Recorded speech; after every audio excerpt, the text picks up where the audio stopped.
오늘은 우리 신앙생활에 있어서 근본적인 그러한 문제를 나눠보려고 합니다. 우리가 그동안 하나님을 기쁘시게 하는 삶이 무엇인가 하는 것을 우리가 함께 나누었습니다.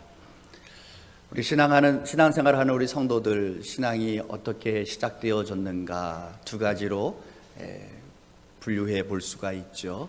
하나는 모태신앙, 부모님에 의해서 태중의 신앙생활을 한 사람도 있고, 또 어려서부터 부모님에 이끌려서 신앙생활을 했던 그런 분들도 있습니다.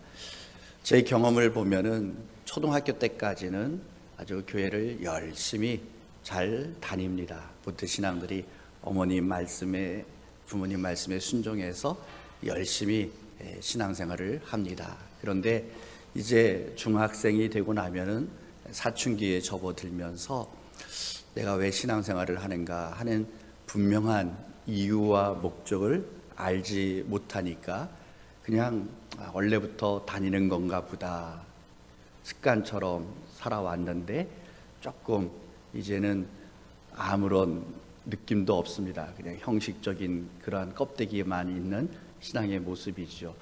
그래서 중학교 때 저희 시골 교회는 토요일 날 학생부 예배를 드리고 주일날 중학생부터는 다 장년부 예배에 함께 드리도록 그렇게 했습니다. 그래서 우리 중고등부 학생들이 앞쪽 자리에 이렇게 앉아서 예배를 드리는데, 예배가 끝나고 나면은 자리에 주보를 찢어서 만든 개구리, 또 종이학, 그런 것이 널려 있었습니다. 앞에 앉아서, 요즘 아이들은 뭐 핸드폰 들여다보겠지만은 그 당시에는 그게 없으니까 목사님 설교하시는 게 지루하니까 깨구리 접어가지고 옆에 있는 친구하고 의자 밑에서 깨구리 싸움도 시키고, 그냥 와 보는 건가 보다, 오는 건가 보다, 그렇게 신앙생활을 했습니다. 교회를 안 가면 혼나니까 그렇게 하죠. 그것이 시간이 흘러가면서 개인적으로 내가 하나님의 은혜를 경험하고 하나님의 사랑을 깨닫게 된다면은 괜찮은데, 그렇지 않으면 이제 대학 가면서부터 많은 모태신앙들이 신앙으로부터도 독립을 합니다. 해방을 맞이합니다. 지방에 있는 친구들이 대학을 가면서 흩어지면서 교회를 떠나는 그런 친구들이 많이 있는 것을 봅니다. 또 모태신앙뿐만 아니라 나중에 친구를 통해서, 이웃을 통해서 예수님을 영접하고 교회를 다니는 그런 이들도 있죠. 처음 신앙생활 하면서 그리스도의 사랑을 깨닫습니다. 알아갑니다. 그래서 신앙이 굉장히 뜨겁습니다. 열심히 신앙생활을 하는데 사람이 항상 최고조를 치면서 열심히 간다라는 게 쉽지가 않죠. 어느 순간 시간이 흘러가면서 신앙이 조금 식어져 갑니다. 냉랭해져 갑니다. 그러면 이제 옛날 이야기를 하죠. 옛날에 나도 은혜 받았을 때, 옛날에 나도 산기도도 하고, 내가 전도도 하고, 내가 교회에서 이렇게 봉사도 하고, 옛날 이야기 많이 하는 사람들을 보면은 현재는 어떤가? 현재는 옛날만치 못하다 하는 것을 느낍니다.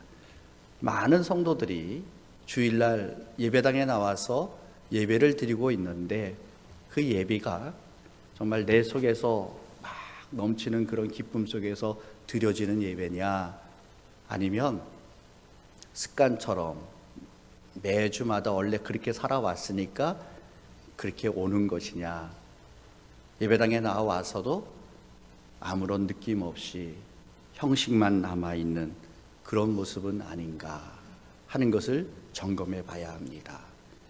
요한계시록 2장에 보면은 소아시아 7교회를 향하여서 우리 주님께서 주시는 말씀이 나오는데, 그 7교회 가운데 서머나 교회와 빌라델비아 2개 교회는 주님으로부터 큰 칭찬을 받지만은, 그러나 나머지 교회들은 칭찬과 책망이 있는 그런 교회들이었죠. 첫 번째 교회가 에베소 교회입니다. 에베소 교회를 향하여서 주님께서 책망하셨는데, 너의 처음 사랑을 버렸느니라. 너의 처음 사랑을 버렸느니라. 그렇게 주님께서 책망하셨습니다.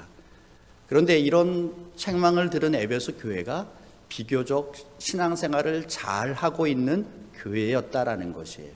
겉으로 볼 때에는 아무런 문제가 없이 정말 신앙 속에서 탄탄한 그런 교회처럼 보여집니다. 주님께서 이 에베소 교회를 향하여 말씀하실 때도 내가 내 행위와 수고와 인내를 안다. 내 행위와 수고와 인내가 있다. 안다 하시니까 그 교회는 어떤 교회예요? 행함이 있는 교회였고, 또 한 번 행하고 끝나는 것이 아니라 열심히 수고해서 계속해서 수고하는 그런 교회였고, 또 여러 가지 어려움 속에서도 인내할 줄 아는 그런 교회. 정말 좋은 교회이지요.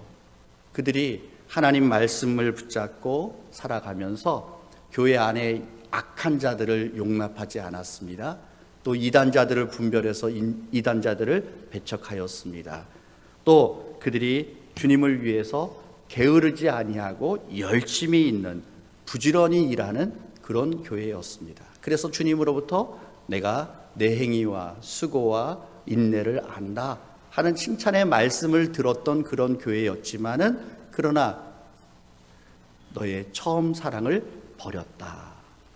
책망도 있었던 그런 교회였다라는 것입니다. 여기서 중요한 것, 처음 사랑을 버렸다. 처음 사랑을 버렸다. 그의 속에 주님을 향한 사랑으로 뜨거움이 있어야 되는데 그 뜨거움이 다 식어져 버리고 이제는 형식적이고 의무적인 그러한 신앙의 행위들만 있는 그런 교회였다 하는 것을 말씀합니다. 그래서 주님께서 에베소 교회를 향하여서 처음 사랑을 회복하지 않으면 촛대를 옮기시겠다라고 말씀하셨습니다. 이 에베소 교회의 모습을 보면서 오늘 우리들 나 자신을 우리가 돌아볼 수 있기를 원합니다. 우리가 신앙의 행위가 있습니다. 또 봉사도 있습니다. 헌신도 있습니다. 열심히 행하는 것 같습니다. 그런데 오늘 우리 안에, 내 안에 처음 사랑이 없다고 한다면은 결국은 주님으로부터 책망을 받는다라는 것이죠. 그래서 우리가 주님 앞에서 내가 주님을 처음 만났을 때 그 은혜와 그 사랑을 깨달았을 때 그 감격과 그 사랑을, 그것이 회복되어지지 않는다면은 우리도 주님 앞에서 책망받는 그런 존재가 되고 맙니다. 주님을 기쁘시게 하라 그랬는데 왜 이 처음 사랑을 말씀하고 있느냐? 주님을 기쁘시게 할 수 있는 그 힘, 그 원동력이 우리의 처음 사랑에 있다라는 사실입니다. 내가 주님을 뜨겁게 사랑하는 그러한 성도들, 주님을 뜨겁게 사랑하는 그런 성도들은 우리의 삶을 통해서 주님을 기쁘시게 하는 그러한 삶을 살아갈 수가 있는 것입니다. 오늘 이 세상에 살고 있는 많은 사람들을 두 부류로 분류한다면은 그리스도인, 그러면 나머지 한 부류는 뭘까요? 비그리스도인. 그렇죠? 예. 그리스도인, 비그리스도인 둘로 나눌 수가 있습니다. 이 그리스도인, 비그리스도인 근본적인 차이 딱 한 가지가 있는데 무엇일까요? 하나님의 사랑을 아느냐, 하나님의 사랑을 알지 못하느냐 하는 것입니다. 하나님의 사랑을 아는 사람은 그리스도인이 되었고 하나님의 사랑을 알지 못하는 사람은 비그리스도인입니다. 하나님의 사랑, 내가 먼저 하나님을 사랑한 게 아니죠. 하나님 사랑합니다, 하나님 사랑합니다 고백했기 때문에 하나님께서 우리를 사랑하신 것이 아닙니다. 우리가 태어나기도 전에, 아니 이 세상이 창세되기 이전에, 창조되어지기 이전부터 하나님의 사랑은, 우리를 향한 하나님의 사랑이 있었다라는 것입니다.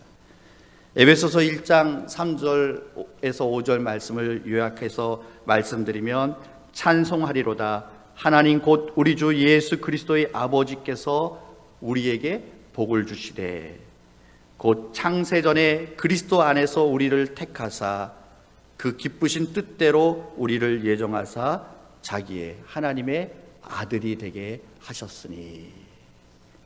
하나님께서 우리에게 복을 주셨는데 어떤 복을 주셨다고요? 창세전에 그리스도 안에서 우리를 택하셨고, 하나님의 그 기쁘신 뜻 가운데서 우리를 구원받은 자로 하나님께서 예정하셨고, 예수 그리스도를 통하여서 우리를 하나님의 자녀로 삼아 주셨습니다.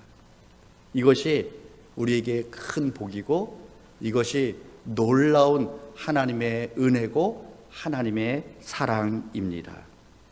그래서 그리스도인과 비그리스도인의 차이는 하나님의 이 사랑을 아는 사람, 그리고 그 사랑 안에 거하는 사람이고, 비그리스도인은 하나님의 이 사랑을 알지 못하고 하나님과는 상관없는 그런 상태로 살아가고 있는 사람입니다.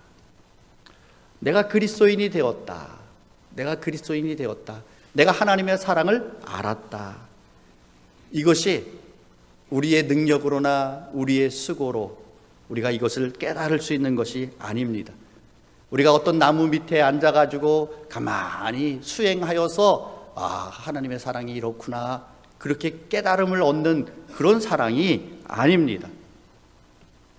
우리가 죄악 가운데 여전히 죄인으로 살아가고 있는 그런 상태로 머물러 있을 때 하나님께서 먼저 우리를 사랑하셨습니다. 하나님께서 먼저 우리를 찾아와 주셨습니다. 하나님께서 먼저 우리의 죄를 위해서 대속의 죽음을 죽어 주셨습니다.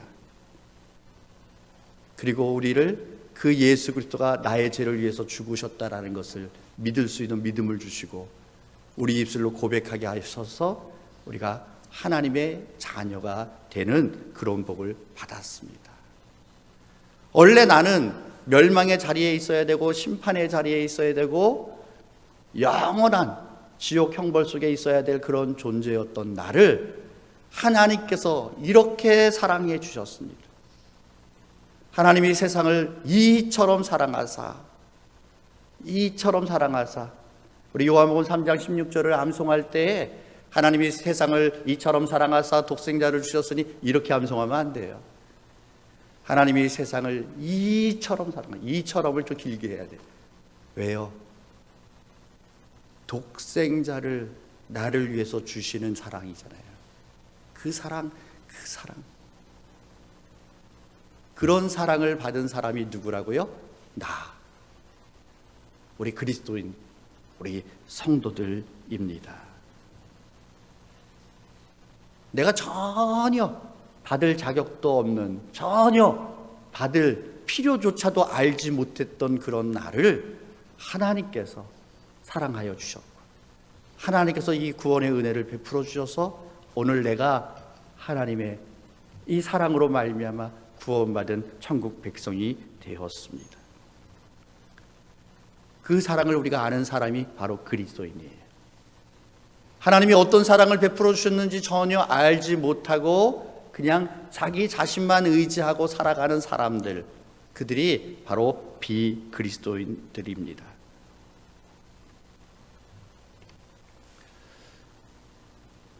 우리 종종 가족 상담하는 그런 프로를 보면은 부모가 자녀를 학대하는 그런 경우를 보죠. 부모가 자녀를 학대하는 것을 보면서 이 사람이 왜 이렇게 폭력적으로 됐을까 살펴보면 그 사람이 어렸을 때 어떤 환경에서 자랐느냐, 어떤 상태였느냐 하는 것이 참으로 중요하다 하는 것을 깨닫습니다. 사랑받지 못한 사람들은 대부분 어떻습니까? 사랑할 줄을 모릅니다. 사랑받은 사람, 사랑을 받아본 사람만이 사랑을 어떻게 할 줄을 아는 것입니다. 우리 삶 속에서 사랑이라고 하는 것이 참으로 중요한데, 이 사랑이 내가 일방적으로 주기만 하는 사랑은 불완전한 사랑입니다. 일방적으로 받기만 하는 사랑도 불완전한 사랑입니다. 사랑은 어떤 사랑이 돼야 돼요? 사랑은 주고 받고 서로 왔다 갔다 하는 그런 사랑이 진정한 사랑이죠. 그래서 오늘 우리가 이 사랑을, 내가 다른 사람에게 사랑을 주기 전에, 내가 다른 사람에게 도움을 주기 전에 나 자신도 다른 사람의 도움이 필요한 연약한 존재이다 하는 것을 우리가 인정하고 다른 사람의 도움을 기꺼이 받을 줄 아는 사람이 또한 다른 사람에게 기꺼이 베풀 수 있는 그런 사람이 되는 것입니다. 그냥 나는 다른 사람 필요 없어, 다른 사람의 도움 필요 없어, 나는 나 혼자만 살아가면 돼. 내가 다른 사람에게 아쉬웠게 손 벌릴 필요도 없고 도움받을 필요도 없고 내가 다른 사람 신경 쓸 필요도 없고 그냥 나 혼자서만 열심히 살아가면 돼. 그렇게 말하는 사람은 사랑을 받을 줄도 모르고 사랑을 줄 줄도 모르는 그러한 사람입니다. 그러나 오늘 우리 그리스도인들은 이미 놀라운 사랑을 받은 자들이에요. 여러분, 나는 어렸을 때 가정 환경이 좋지 않아서 내가 제대로 사랑받지 못했어. 나는 지금까지 살아오면서 다른 사람들로부터 내가 제대로 사랑받지 못했어. 그래서 나는 사랑할 줄을 몰라. 안타까워하지 마세요. 아니에요. 이미 우리는 놀라운 사랑을 받은 자들입니다. 누구로부터요? 만왕의 왕이신 하나님으로부터. 정말 감당할 수 없을 정도로 크고 놀라운 그 사랑을 이미 받은 자들이 바로 우리들이에요. 그것을 깨달은 사람들이 바로 성도들입니다. 어떤 사랑을 받았습니까? 자신의 독생자까지 아낌없이 주시는 그 사랑을 이미 받은 자들이 바로 우리들 자신이에요. 자기 아들을 아끼지 아니하신 그 하나님께서 우리에게 좋은 것 주시지 않겠습니까? 그런 사랑을 받은 사람이 바로 나라라는 것이죠. 그렇기 때문에 오늘 우리는 이 사랑을 가지고 이제 이 사랑을 베풀 수 있는, 이 사랑을 나눌 수 있는 그러한 삶을 살아갈 수 있는 것입니다. 그래서 하나님께서 이미 우리에게 사랑을 베풀어 주시고 계시지만은 그 사랑을 인지하고 있느냐, 깨닫고 있느냐, 아니면 그 사랑을 모르고 살아가느냐. 깨닫고 그 사랑 안에 거하는 사람들, 그 사람이 진정한 그리스도인입니다. 나의 모습이 원래는 어떤 모습이었다고요? 영원한 저 지옥 속에서 영원히 형벌받아야 돼요. 요즘 영화나 TV에 보면은 지옥에 대해서 묘사한 것들이 많이 있는데 어쨌든 간에 그 무시무시한 지옥 속에서 그 뜨거운 불 속에서 그럼에도 불구하고 그냥 그 지옥의 불 속에서 죽어버리고 끝나버리면 좋겠지만은 성경에 보면 구더기도 죽지 않는다고 영원 형벌이 있는 그곳에서 하나님께서 나를 건져냈어요. 사망에서 나를 생명으로 옮겨 놓으셨어요. 지옥에서 하나님 나라로 천국 백성으로 나를 옮겨 놓으셨습니다. 그래서 오늘 우리 그리스도인의 삶은 바로 이 하나님의 사랑을 기반으로 해서 살아가는 삶이에요. 우리 그리스도인의 삶은 하나님의 이 사랑으로 인해서 이제 변화되어진 그러한 삶을 살아가는 것이 바로 우리 그리스도인의 삶이다라는 것입니다. 오늘 우리 본문 말씀에서 주를 기쁘시게 할 것이 무엇인가 시험해 보라. 주를 기쁘시게 하는 것이 어떻게 하는 것이 주를 기쁘시게 하는 것인가 하는 것을 구체적으로 알아보라라는 것이에요. 구체적으로 시험해 보라라는 이 말은 너희가 실험해 보고 실증해서 증명해 봐라 하는 그런 말씀입니다. 그냥 막연하게 내가 주를 기쁘시게 하는 삶을 살아야 되는데 그냥 우리 성도들쯤 되면 하나님이 기뻐하시는 삶을 살아야죠. 그 정도는 다 알고 있지요. 그런데 그냥 내가 인식하는 것으로 끝나는 게 아니라 이제는 구체적으로 하나님을 기쁘시게 하는 삶을 깨닫고 살아가는 그런 삶이 바로 우리 성도의 삶입니다. 하나님이 기뻐하시는 삶, 어떤 삶일까요? 우리는 하나님을 기쁘시게 하는 삶을 살라 그렇게 말하면요, 내가 뭔가를 하나님 앞에 드려야만 된다라고 생각하는 경우가 많이 있습니다. 내가 하나님 앞에 물질을 드려야 되고, 내가 하나님 앞에 시간을 드려야 되고, 내가 하나님 앞에 열심히 내 몸을 들여서 봉사하고 헌신하고, 그래야만 하나님이 기쁘신, 내가 뭔가를 하나님 앞에 행해야만 하나님이 기쁘신 그런 삶이라고 우리는 생각을 종종 합니다. 그런데 그것보다 더 중요한 게 있어요. 내가 하나님 앞에 드리는 것보다 더 중요한 게 있어요. 하나님은 우리에게 주시기를 원하신다는 거예요. 너가 나한테 뭐 가지고 오느냐, 그거보다도요, 내가 주기를 원해요. 저희 아이들 둘이 이제 장성해서 직장 생활하면서 나름대로 자기 앞가림하면서 이제 월급을 받잖아요. 이제는 용돈 줄 일이 없어요. 참 감사하죠. 아이들에게 용돈을 안 줘요. 그런데요, 어쩌면 저보다 돈이 더 많은 것 같아요. 그런데도 불구하고 아들이 데이트 간다 그러면 좀 주고 싶어요. 어떨 때는 주면 에이 됐어요. 이러면 또 딸이 삐질지 모르겠는데,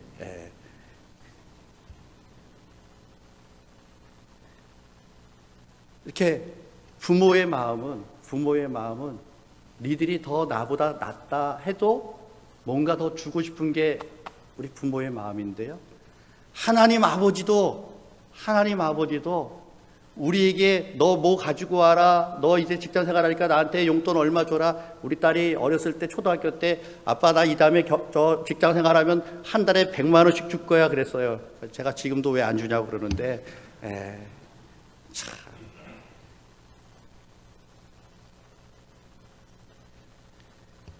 하나님은 우리에게 주시기를 원하셔요. 뭘 주시기를 원하십니까? 하나님의 나라의 그 기쁨을 우리가 누리면서 살아가기를 원하시고 계셔요. 하나님의 이 구원의 은혜와 이 사랑을 우리가 깨닫고 그 은혜 안에서 살아가는 그런 삶을 우리가 살아가기를 원하십니다. 내가 이름으로는 그리스도인입니다. 나는 성도입니다. 어떤 신상카드 쓸 때 종교란에 기독교 이렇게 쓰는 것을 원하시는 것이 아니라, 내가 하나님의 사람, 내가 성도, 그리스도인, 그것이 오늘 우리 삶 속에서 하나님의 사랑과 그 은혜를 우리가 깨닫고 누리면서 내 삶의 자리에 하나님의 나라를 이루어가는 그런 삶을 살아가기를 하나님은 원하신다라는 거예요. 이미 하나님께서 우리에게 주셨습니다. 이미 하나님께서 우리에게 믿음을 주셨고, 우리에게 이 구원의 은혜를 주셨고, 이 복을 우리에게 베풀어 주셨습니다. 그것을 알고 그 사랑을 가지고 이제 우리의 삶의 자리에서 이웃을 내 자신과 같이, 내 몸과 같이 사랑하면서 하나님의 그 사랑을 가지고 기꺼이 나도 그 사랑이 흘러 넘쳐서 내 주변을 하나님의 나라로 바꾸어 가고, 기쁨으로 하나님을 사랑하기 때문에 그 사랑의 마음을 가지고 하나님의 말씀을 따라서 내가 기쁨으로 순종하며 살아가는 그런 삶을 살아가기를 원하십니다. 하나님께서 우리에게 물질을 얼마를 주셨느냐, 내게 필요한 걸 뭘 채워주셨느냐 하는 것보다도 더 중요한 것, 이미 하나님께서 우리의 모든 것을 다 주셨어요. 우리에게 생명을 주셨습니다. 그리스도 안에서 내가 너희에게 평안을 주노라, 세상이 줄 수 없는 그 평안을 우리에게 주시겠다고 이미 우리에게 평안도 주셨어요. 우리에게 기쁨도 주셨어요. 그렇기 때문에 하나님은 우리에게 항상 기뻐해라, 너 근심 걱정 속에서 맨날 끙끙 앓면서 살아가지 말고 항상 기뻐해라, 범사에 감사해라. 주님의 그 은혜 안에서 하나님의 나라의 기쁨을 누리면서 살아가면, 지금 내가 사망의 음침한 골짜기를 다닌다 하더라도 옆에 계신 주님 때문에, 주님이 나와 함께 하시기 때문에 내가 두렵지 않습니다. 주님 함께 하시니까 제가 감사합니다. 감사가 나올 수밖에 없는 거죠. 그래서 하나님이 우리에게 하나님의 나라를 주시고 그 하나님 나라의 기쁨을 누리면서 살아가기를 원하시고 계신다라는 것이에요. 그 모습을 하나님께서는 기뻐하십니다. 내가 하나님의 나라, 하나님 천국 백성, 하나님의 자녀의 모습으로 그 기쁨 가지고 살아가는 그 모습을 우리 하나님께서 기뻐하셔요.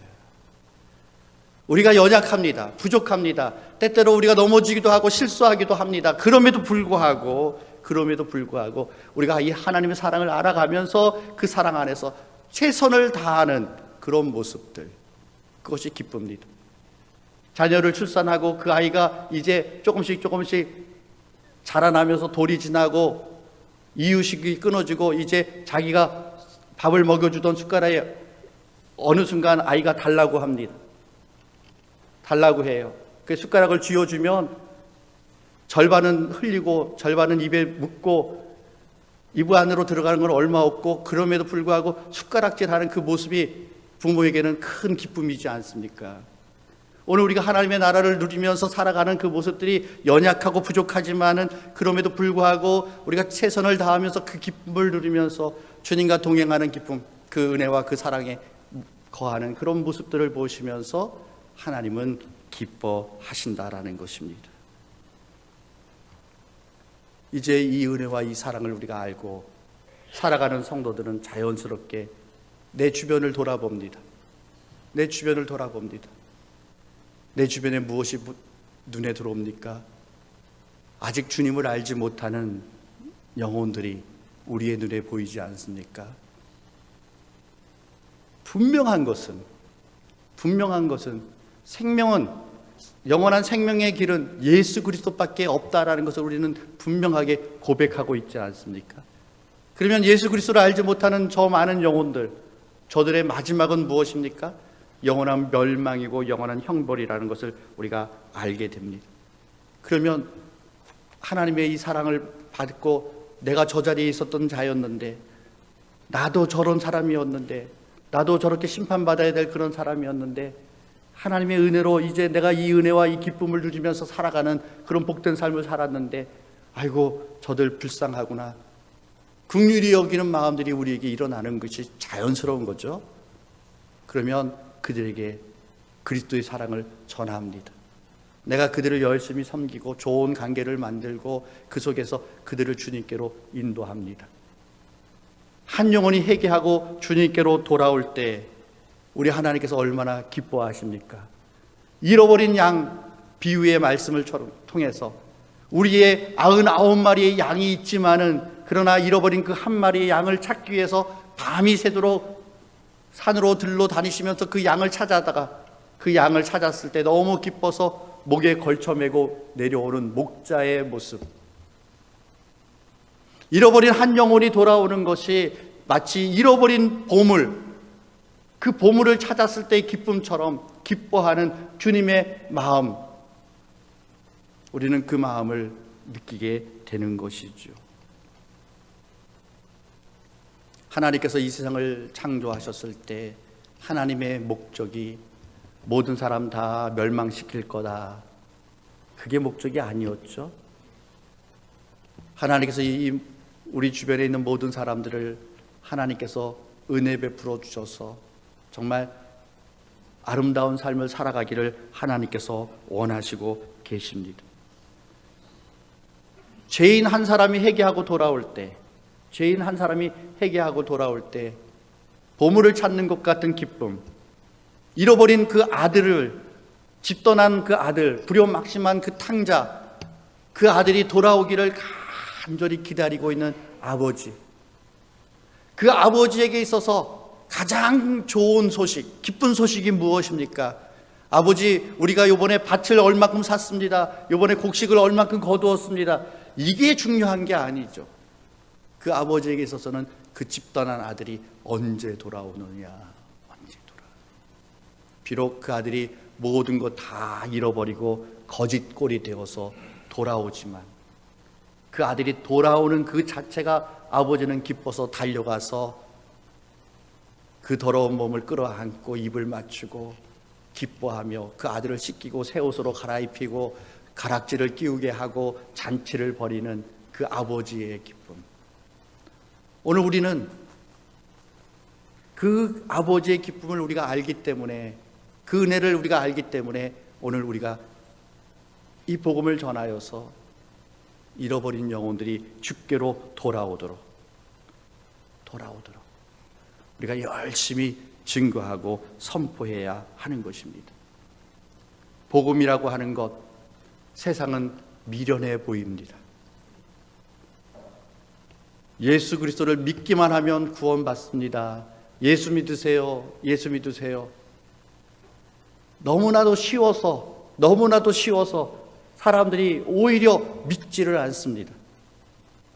광야에서 불뱀에 물려가지고 고통당하다가 많은 사람들이 죽어갑니다. 그때 하나님께서 모세를 통해서 구리로 놋뱀을 만들어서 장대에 매달아서 높이 매달아 두라고 말씀하십니다. 그리고 나와서 그 놋뱀을 쳐다보기만 하면 낫는다. 죽을 것 같은 열이 나면서 죽을 것 같은 그런 고통 속에 있는 사람들에게 여러분 나와서 저 구리뱀 놋뱀을 쳐다보십시오. 낫습니다. 너무나도 쉬운 거예요. 그런데 내가 지금 아파 죽겠는데 뭘 나가? 그래가지고 뭐 낫겠어? 아유, 말도 안 되는 소리 하지 마. 주사도 놓고 냉찜질도 하고 열도 내리게 하고 약도 투여하고 그래야지 낫지. 그냥 나가서 저거 보기만 하면 낫는다고? 말도 안 돼. 말도 안 된다고 나오지 않고 놋뱀을 쳐다보지 않은 사람들은 그 병에 다 죽었습니다. 그러나 그 말 믿고 나와서 그 장대에 매달린 놋뱀을 쳐다봤을 때 그 사람들은 나았어요. 그 사설 앰뷸런스에 보면은 이게 지팡이 같은 거에 뱀이 이렇게 매달려 있는 그 그림이 있잖아요. 그 그림이 그거예요. 예수 그리스도, 여러분 다른 거 필요 없습니다. 예수 그리스도만 믿기만 하면 구원받습니다. 그렇게 증거하는데 세상 사람들은 아이고 그거 말도 안 되게 무슨 뭔가를 해야지, 뭐 1,000만 원을 되든 1억을 하든 뭐 돈을 내라고 하든지 뭐를 하든지 해야지, 에휴 그냥 믿기만 하라고. 가치가 없어서 값이 없는 게 아니고 지불할 능력이 없기 때문에 하나님께서 공짜로 주셨습니다. 우리가 숨쉬는 공기 가치 없습니까? 너무나도 귀하죠. 귀하기 때문에 하나님께서 우리에게 공짜로 주셨어요.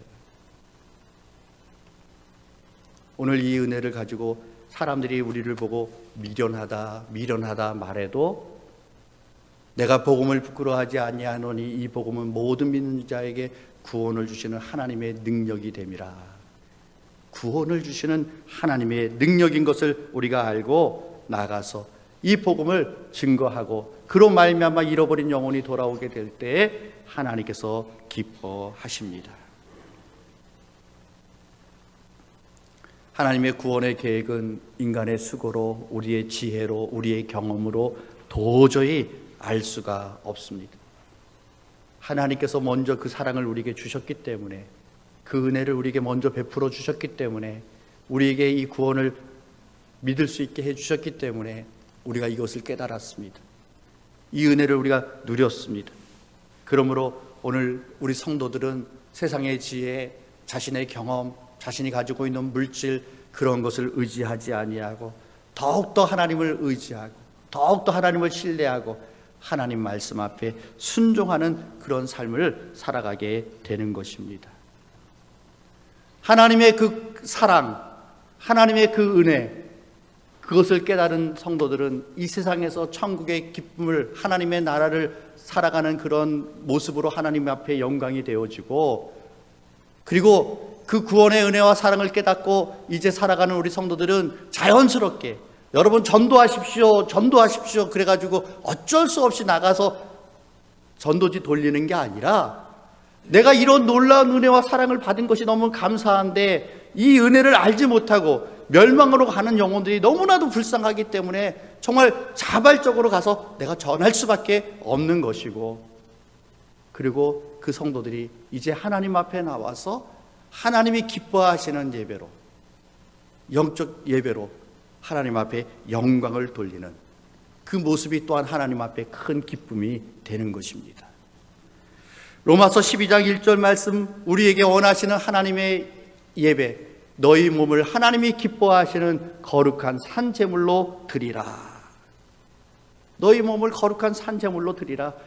형식적인 예배가 아니고 외식적인 예배가 아니고 정말 진정한 마음과 우리의 정성과 우리의 모든 것을 다하여서 하나님 앞에 드려지는 그러한 예배, 그런 예배를 우리가 하나님 앞에 드리는 것입니다.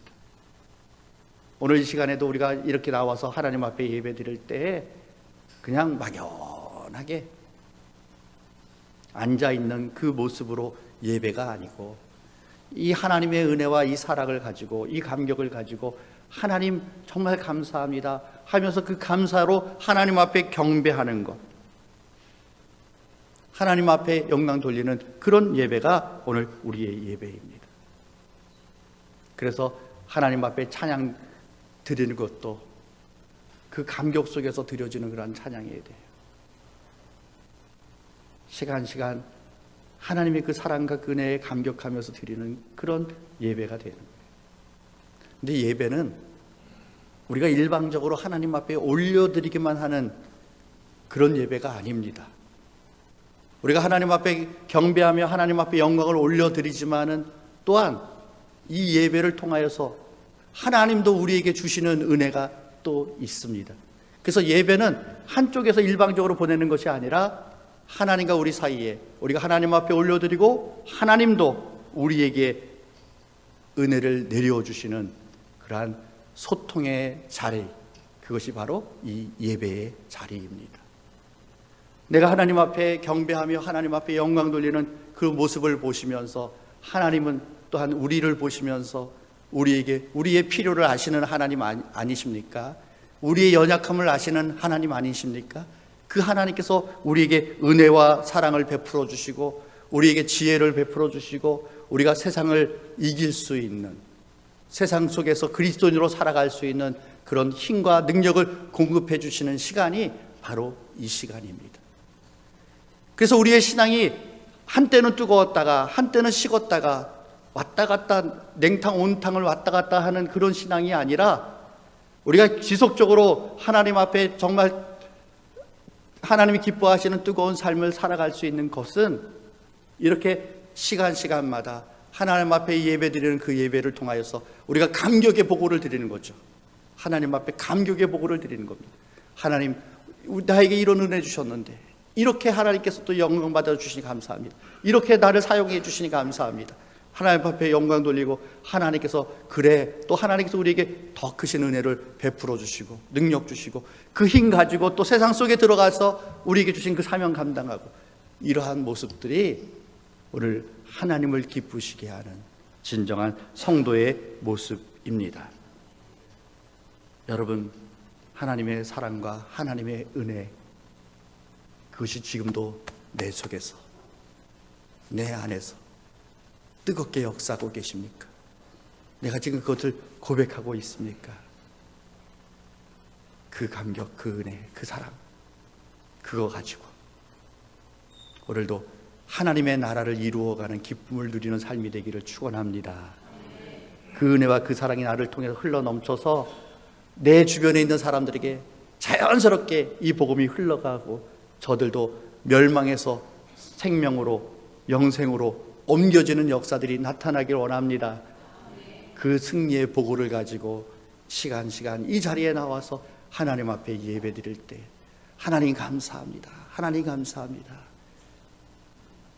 하나님을 앞에 내가 엎드려 하나님 앞에 보고하는 그 감격이 우리들 속에 일어나고 또 주시는 그 힘과 능력 가지고 세상 속에서 세상을 변화시키는 우리 성도들, 하나님이 정말 기뻐하시는 우리의 삶이 되기를 주님의 이름으로 축원합니다.